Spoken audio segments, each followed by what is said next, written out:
ನಿಮ್ಮ ಮಕ್ಕಳ ಹೆಸರಿನಲ್ಲಿ ನೀವು ಹಣವನ್ನು ಸೇವ್ ಮಾಡ್ತಿದ್ದೀರಾ? PPF ಅಕೌಂಟ್ ಓಪನ್ ಮಾಡಿ ಪ್ರತಿ ತಿಂಗಳು ಅಥವಾ ಪ್ರತಿ ವರ್ಷ ಒಂದಷ್ಟು ಹಣ ಡೆಪಾಸಿಟ್ ಮಾಡ್ತಾ ಇದ್ದೀರಾ? ಹಾಗಿದ್ರೆ ಈ ವಿಡಿಯೋ ಪ್ರತಿಯೊಬ್ಬ ಪಾಲಕರು ಹಾಗೂ ಹೆತ್ತವರು ಕಡ್ಡಾಯವಾಗಿ ನೋಡಲೇಬೇಕಾದಂತಹ ವಿಚಾರ. ಯಾಕಂದರೆ ನಾವು ಕಷ್ಟಪಟ್ಟು ದುಡಿದು ಮಗ ಅಥವಾ ಮಗಳ ಹೆಸರಲ್ಲಿ ಇಟ್ಟಿರುವಂತಹ ಹಣ ಕೊನೆಗೆ ನಮಗೆ ಸೇರುತ್ತೆ. ನಾವೇ ಅದರ ಓನರ್ಸ್ ಅಂತ ನೀವು ಅಂದುಕೊಂಡಿದ್ರೆ ನಿಮ್ಮ ಆ ಆಲೋಚನೆ ಸಂಪೂರ್ಣ ತಪ್ಪು. ದಿಲ್ಲಿ ಹೈಕೋರ್ಟ್ ಇತ್ತೀಚೆಗೆ ನೀಡಿರುವಂತಹ ಒಂದು ಮಹತ್ವದ ತೀರ್ಪು ಇಡೀ ದೇಶದ ಹೆತ್ತವರ ಕಣ್ಣು ತೆರೆಸಿದೆ.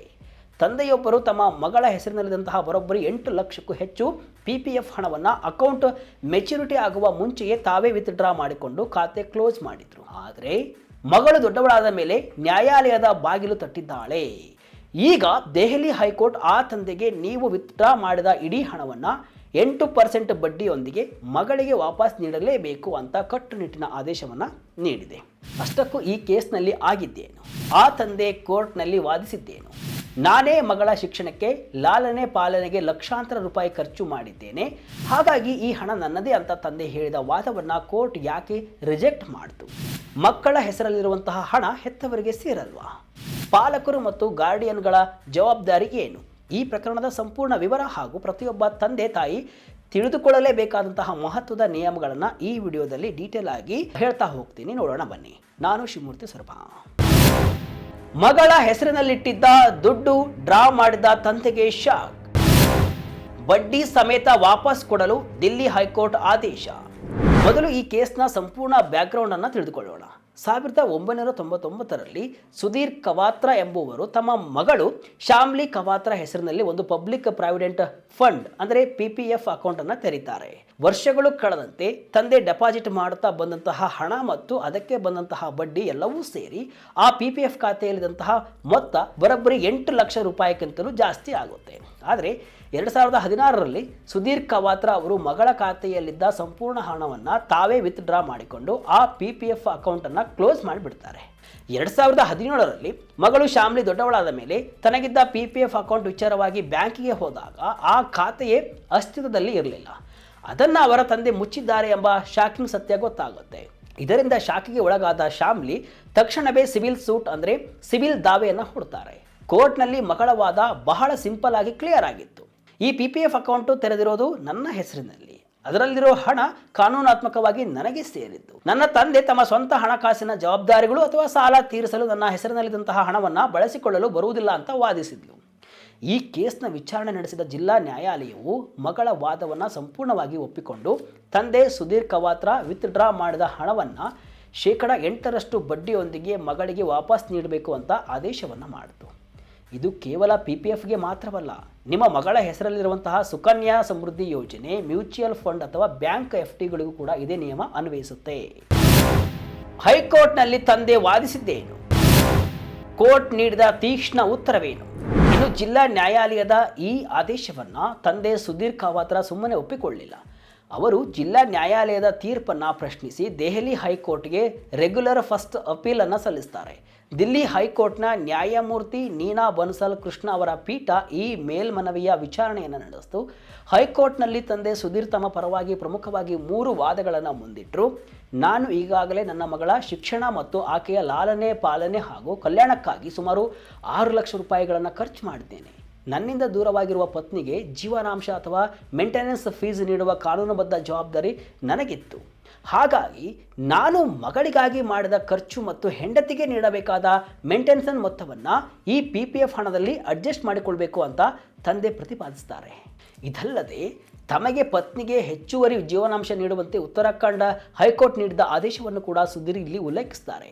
ಈ ಹಣವನ್ನು ಮಗಳು ಕೂಡ ಬಳಸ್ತಾ ಇದ್ದಾಳೆ ಅಂತ ಸಮರ್ಥಿಸಿಕೊಳ್ಳಲು ಯತ್ನಿಸಿದರು. ಆದರೆ ದಿಲ್ಲಿ ಹೈಕೋರ್ಟ್ ತಂದೆಯ ಈ ಎಲ್ಲ ವಾದಗಳನ್ನು ಕಂಪ್ಲೀಟ್ ಆಗಿ ರಿಜೆಕ್ಟ್ ಮಾಡಿತು. ನ್ಯಾಯಾಲಯವು ಬಹಳ ಸ್ಪಷ್ಟವಾಗಿ ಹೇಳಿದೇನಪ್ಪ ಅಂದರೆ, ತಂದೆಯಾದವರು ಕೇವಲ ಒಬ್ಬ ಗಾರ್ಡಿಯನ್ ಅಥವಾ ಪೋಷಕರಾಗಿ ಮಗಳ PPF ಖಾತೆಯನ್ನು ನಿರ್ವಹಿಸುತ್ತಿದ್ದರೂ ಕೂಡ ಅಷ್ಟೇ, ಹೂಡಿಕೆಯನ್ನು ಮಗಳ ಹೆಸರಿನಲ್ಲಿ ಮಾಡಿರುವುದರಿಂದ ಆ ಹಣದ ಮೇಲಿನ ಹಕ್ಕು ಮಗಳಿಗೆ ಸೇರಿತ್ತು.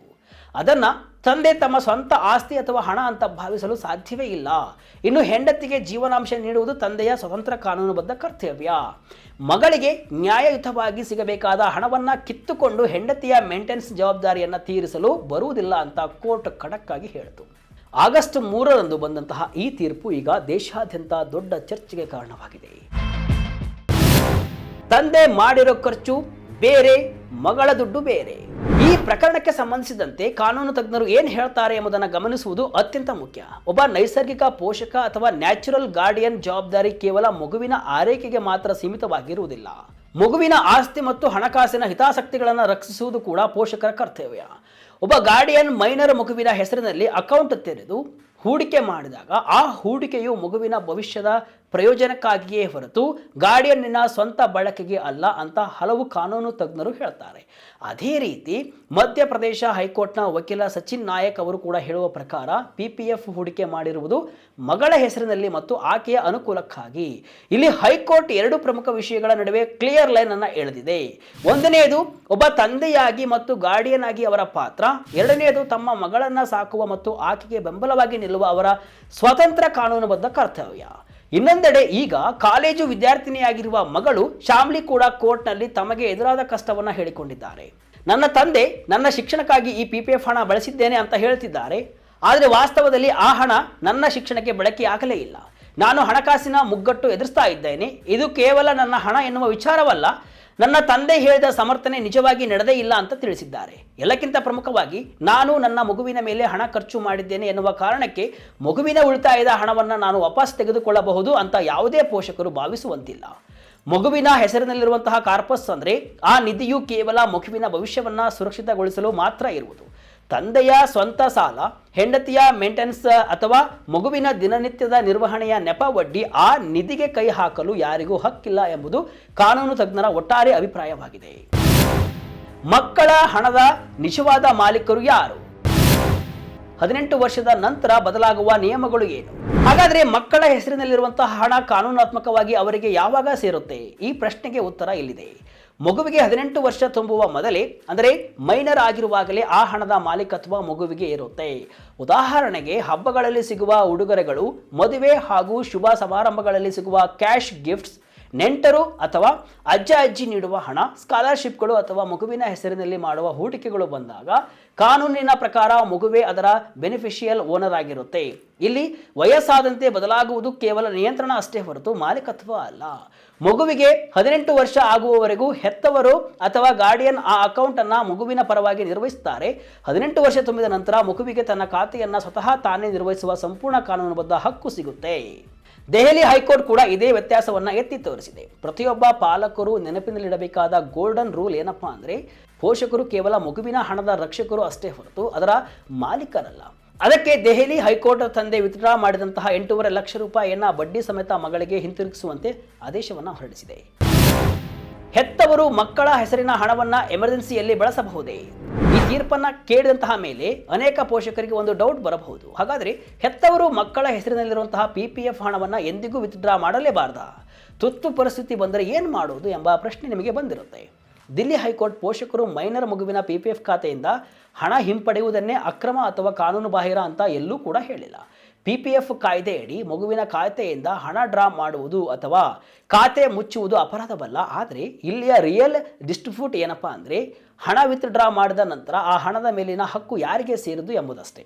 ಒಂದು ವೇಳೆ ನಿಜವಾದ ಎಮರ್ಜೆನ್ಸಿ ಅಥವಾ ಮಗುವಿನ ಅಗತ್ಯತೆಗಳಿದ್ದಾಗ ಹಣ ತೆಗೆದರೆ ಅದು ಮಾನ್ಯವಾಗುತ್ತೆ. ಆದರೆ ಪೋಷಕರು ತಮ್ಮ ಸ್ವಂತ ಸಾಲ ತೀರಿಸಲು, ಹಣಕಾಸಿನ ಸಂಕಷ್ಟದಿಂದ ಪಾರಾಗಲು ಅಥವಾ ವೈಯಕ್ತಿಕ ಹೊಣೆಗಾರಿಕೆಗಳನ್ನು ತೀರಿಸಲು ಮಗಳ PPF ನಿಧಿಯ ಮೇಲೆ ಯಾವುದೇ ಹಕ್ಕನ್ನು ಪ್ರತಿಪಾದಿಸಲು ಬರಲ್ಲ. ಇನ್ನು ಕೆಲವು ಸಂದರ್ಭಗಳಲ್ಲಿ ಈ ಹಣದ ಮಾಲೀಕತ್ವದ ಬಗ್ಗೆ ಕೋರ್ಟ್ನಲ್ಲಿ ವಿವಾದ ಏಳಬಹುದು. ಅದೇನೋ ಅಂದರೆ, ಆ ಹಣವನ್ನು ನಿಜವಾಗಿಯೂ ಮಗುವಿಗೆ ಗಿಫ್ಟ್ ಆಗಿ ನೀಡಲಾಗಿದೆ, ಖಾತೆಗೆ ಹಣ ಡೆಪಾಸಿಟ್ ಮಾಡಿದ್ದು ಯಾರು, ಕೇವಲ ತೆರಿಗೆ ಉಳಿಸಲು ಅಥವಾ ಸೌಕರ್ಯಕ್ಕಾಗಿ ಮಗುವಿನ ಹೆಸರಿನಲ್ಲಿ ಅಕೌಂಟ್ ತೆರೆಯಲಾಗಿದೆ, ಆ ಹೂಡಿಕೆಯ ಹಿಂದಿದ್ದ ನಿಜವಾದ ಉದ್ದೇಶವೇನು ಎಂಬುದು ಕೂಡ ಇಲ್ಲಿ ಪ್ರಶ್ನೆ ಆಗಬಹುದು.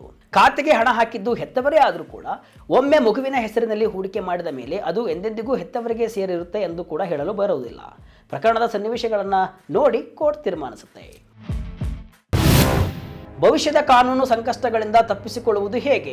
ನೀವು ಕೂಡ ನಿಮ್ಮ ಮಕ್ಕಳ ಭವಿಷ್ಯಕ್ಕಾಗಿ, ಅವರ ಶಿಕ್ಷಣ, ಮದುವೆ ಅಥವಾ ಹಣಕಾಸಿನ ಭದ್ರತೆಗಾಗಿ ಅವರ ಹೆಸರಿನಲ್ಲಿ ಹಣ ಉಳಿತಾಯ ಮಾಡ್ತಾ ಇದ್ರೆ ಭವಿಷ್ಯದಲ್ಲಿ ಯಾವುದೇ ಕಾನೂನು ಕಿರಿಕಿರಿ ಅಥವಾ ಕುಟುಂಬದ ವಿವಾದಗಳು ಬಾರದಂತೆ ತಡೆಯಲು ಈ ಕೆಳಗಿನ ಪ್ರಮುಖ ಮುನ್ನೆಚ್ಚರಿಕೆಗಳನ್ನು ಕೂಡ ವಹಿಸುವುದು ಅತ್ಯಗತ್ಯ. ಮೊದಲನೇದಾಗಿ ದಾಖಲೆಗಳನ್ನು ಸರಿಯಾಗಿ ಇಟ್ಟುಕೊಳ್ಳಿ. ಮಕ್ಕಳಿಗೆ ಸಿಗುವ ಗಿಫ್ಟ್ಗಳು, ಸ್ಕಾಲರ್ಶಿಪ್ಗಳು ಅಥವಾ ನೀವು ಮಾಡುವ ಹೂಡಿಕೆಗಳ ಸ್ಪಷ್ಟ ದಾಖಲೆ ಹಾಗೂ ರಶೀದಿಗಳನ್ನು ಕಾಯ್ದುಕೊಳ್ಳಿ. ಎರಡನೆಯದಾಗಿ, ಸರಿಯಾದ ಹೆಸರನ್ನು ದಾಖಲಿಸಿ. ಅಕೌಂಟ್ ತೆರೆಯುವಾಗ ಮಗುವಿನ ಹೆಸರು, ಗಾರ್ಡಿಯನ್ ವಿವರಗಳು ಸರಿಯಾಗಿ ನಮೂದಾಗಿವೆಯಾ ಖಚಿತಪಡಿಸಿಕೊಳ್ಳಿ. ಮೂರನೆಯದಾಗಿ, ಸ್ವಂತ ಹಣದೊಂದಿಗೆ ಮಿಕ್ಸ್ ಮಾಡಬೇಡಿ. ಮಕ್ಕಳ ಉಳಿತಾಯದ ಹಣವನ್ನು ನಿಮ್ಮ ಸ್ವಂತ ಬ್ಯಾಂಕ್ ಅಕೌಂಟ್ ಅಥವಾ ವೈಯಕ್ತಿಕ ಹಣಕಾಸಿನ ಜೊತೆ ಎಂದಿಗೂ ಮಿಕ್ಸ್ ಮಾಡಬೇಡಿ. ಅದನ್ನು ಪ್ರತ್ಯೇಕವಾಗಿಯೇ ನಿರ್ವಹಿಸಿ. ನಾಲ್ಕನೆಯದಾಗಿ, 18 ವರ್ಷ ತುಂಬಿದ ತಕ್ಷಣ ಹಸ್ತಾಂತರಿಸಿ. ಮಗುವಿಗೆ 18 ವರ್ಷ ತುಂಬಿ ಮೇಜರ್ ಆದ ತಕ್ಷಣ ಆ ಅಕೌಂಟಿಗೆ ಸಂಬಂಧಿಸಿದ ಎಲ್ಲ ದಾಖಲೆಗಳು, ಪಾಸ್ಬುಕ್ ಹಾಗೂ ಸಂಪೂರ್ಣ ನಿಯಂತ್ರಣವನ್ನು ಮಗುವಿಗೆ ಹಸ್ತಾಂತರಿಸಿ. ಇವು ನೋಡಲು ಸಿಂಪಲ್ ಸ್ಟೆಪ್ ರೀತಿ ಕಾಣಿಸಿದರೂ ಕೂಡ ಮುಂದೆಂದು ಮಾಲೀಕತ್ವದ ಪ್ರಶ್ನೆ ಬಂದಾಗ ನಿಮ್ಮನ್ನು ಮತ್ತು ನಿಮ್ಮ ಮಕ್ಕಳನ್ನು ಕಾನೂನು ಸಂಕಷ್ಟದಿಂದ ರಕ್ಷಣೆ ಮಾಡುತ್ತೆ.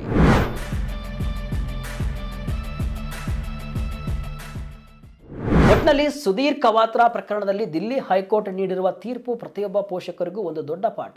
ನನ್ನ ಮಗುವಿನ ಹೆಸರಿನಲ್ಲಿ ನಾನೇ ದುಡ್ಡು ಇಟ್ಟಿದ್ದೇನೆ, ಹಾಗಾಗಿ ಅದು ನನ್ನದೇ ಹಣ ಎಂಬ ಭ್ರಮೆಯಲ್ಲಿದ್ದವರಿಗೆ ಕೋರ್ಟ್ ಕಾನೂನಿನ ಅಸಲಿ ಚೌಕಟ್ಟನ್ನು ತೋರಿಸಿಕೊಟ್ಟಿದೆ. ಗಾರ್ಡಿಯನ್ ಅಂದರೆ ಕೇವಲ ಮಗುವಿನ ಹಣದ ರಕ್ಷಕ ಅಷ್ಟೇ ಹೊರತು ಆ ಹಣದ ಮಾಲೀಕನಲ್ಲ ಎನ್ನುವುದನ್ನು ಕೂಡ ಈ ಜಡ್ಜ್ಮೆಂಟ್ ಸ್ಪಷ್ಟಪಡಿಸಿದೆ. ಮಕ್ಕಳ ಹೆಸರಿನಲ್ಲಿ ಉಳಿತಾಯ ಮಾಡುವುದು ಅವರ ಭವಿಷ್ಯದ ಕನಸುಗಳನ್ನು ನನಸು ಮಾಡಲು ಅಷ್ಟೇ ಹೊರತು ಹೆತ್ತವರ ಸ್ವಂತ ಅಗತ್ಯತೆಗಳನ್ನು ಪೂರೈಸಿಕೊಳ್ಳಲಲ್ಲ. ಈ ಬಗ್ಗೆ ನಿಮಗೇನು ಅನಿಸುತ್ತೆ? ಕಮೆಂಟ್ ಮೂಲಕ ನಿಮ್ಮ ಅಭಿಪ್ರಾಯವನ್ನು ತಿಳಿಸಿ. ಇದಿಷ್ಟು ಇವತ್ತಿನ ವಿಶೇಷ. ಇದೇ ರೀತಿಯ ಹಲವು ವಿಶ್ಲೇಷಣೆ, ಮಾಹಿತಿ ಅಷ್ಟೇ ಅಲ್ಲ, ಮನೋರಂಜನೆಯ ವಿಡಿಯೋಗಳಿಗಾಗಿ ವಿಜಯ ಕರ್ನಾಟಕ ವೆಬ್ಸೈಟ್, ಫೇಸ್ಬುಕ್ ಹಾಗೂ ಯೂಟ್ಯೂಬ್ ಪೇಜನ್ನು ಫಾಲೋ ಮಾಡಿ. ಧನ್ಯವಾದಗಳು.